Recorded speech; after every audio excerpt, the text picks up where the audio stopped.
John Wick fans have a lot to be happy about because not only do we have the trailer for John Wick Chapter 4, but the spin-off series The Ballerina has also started filming in Prague. Now, The Ballerina could potentially answer a lot of questions about where all the female assassins are and what the gold coins are worth. In this video, we'll talk about 10 questions the John Wick spin-off can answer. Let's begin.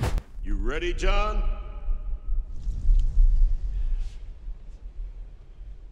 Yeah.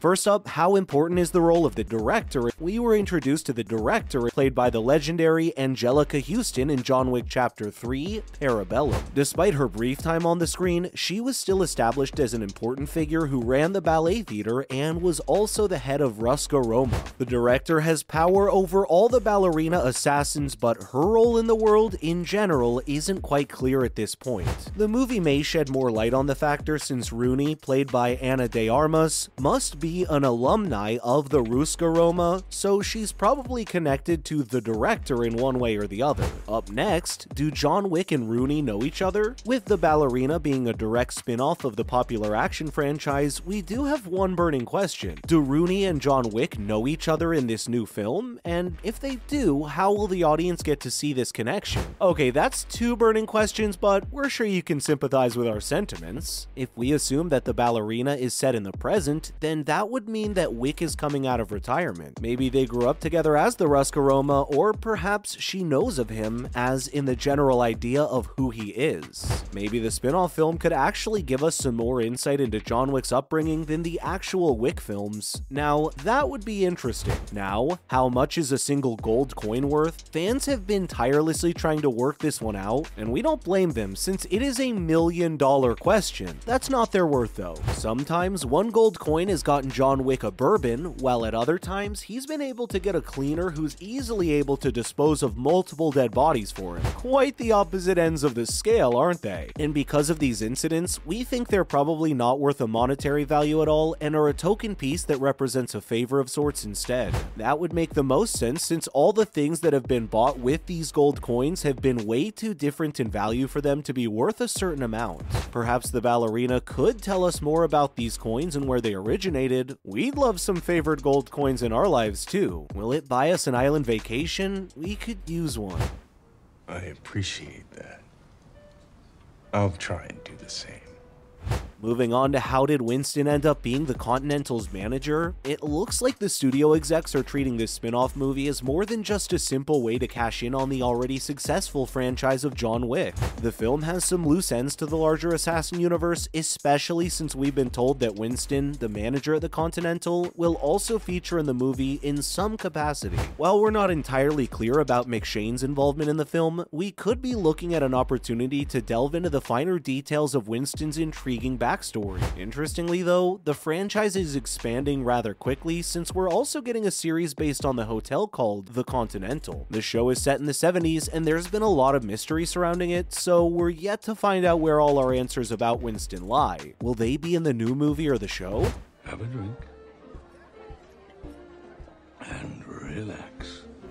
Coming up, where are all the female assassins? The John Wick franchise is no stranger to female assassins, and we've got some pretty badass ladies kicking butts in the movies. There was Mrs. Perkins, who was shot by Winston's man, and Sophia, who runs the Continental in Casablanca. Then there was also Ares, who became somewhat of a boss battle for John Wick in the second film, and is also labeled by many as one of the John Wick assassins to ever exist. But outside of a few important characters, the franchise really needs to up its game when it comes to female assassins, especially when we compare them to the number of male assassins in the universe. Here's to hoping we get to see more female killing machines in The Ballerina. Now, why are the assassins always ballerinas? There's no doubt that given it's part of the John Wick universe, the new film will undoubtedly be a spectacle to watch, but we do have a problem with some overused tropes. The most obvious one is of course painting Rooney as a ballerina/assassin, which has been the premise for so many films. Even the MCU made use of the same stereotype when they gave Natasha Romanoff a similar background to those of the Parabellum ballerinas in Black Widow.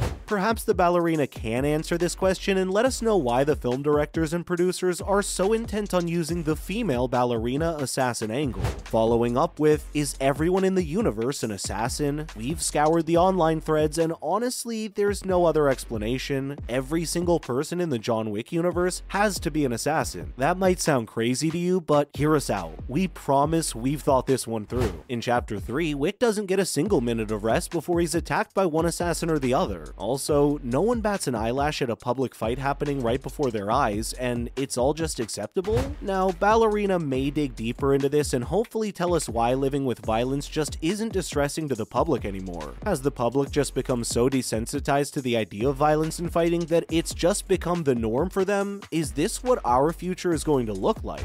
We hope Ana de Armas can give us the answers in the new movie because we're now panicking a little bit. Let's talk about why John Wick left the Ruska Roma. Chapter 3, Parabellum, made it very clear that Wick was only allowed to leave Ruska Roma if he promised to carry out a few final jobs for the Russian mob. That's all well and good, but it does leave us with a huge question. Why did he want to leave in the first place? The fans need to know, John Wick. Now, there must have been some sort of final nail in the coffin factor that made him decide to leave, especially because the High Table also protects him in the group. If Rooney is revealed to have grown up in the Ruska Roma, then we may finally get some answers to uncover the events that led Wick to leave under such serious conditions.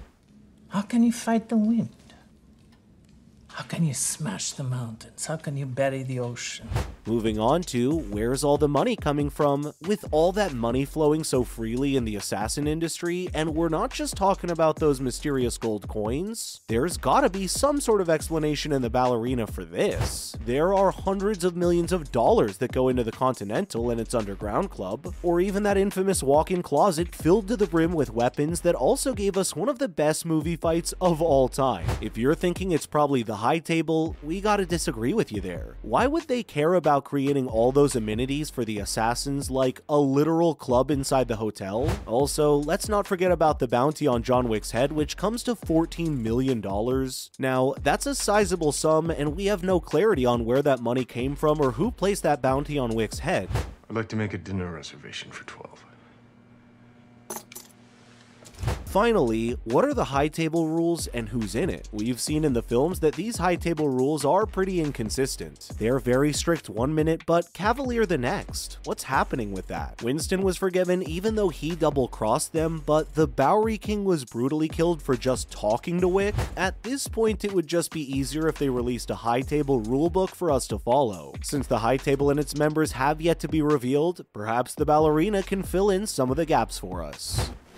Matter of fact, I'm gonna shove so much filthy up your ass it's gonna come spilling out of your mouth. And that's a wrap for this video. Do you have any thoughts about those questions that the John Wick spin-off ballerina can possibly answer? Let us know in the comments below. Make sure to give this video a thumbs up and subscribe to our channel for more videos like this. Thank you so much for watching. We'll see you in the next one.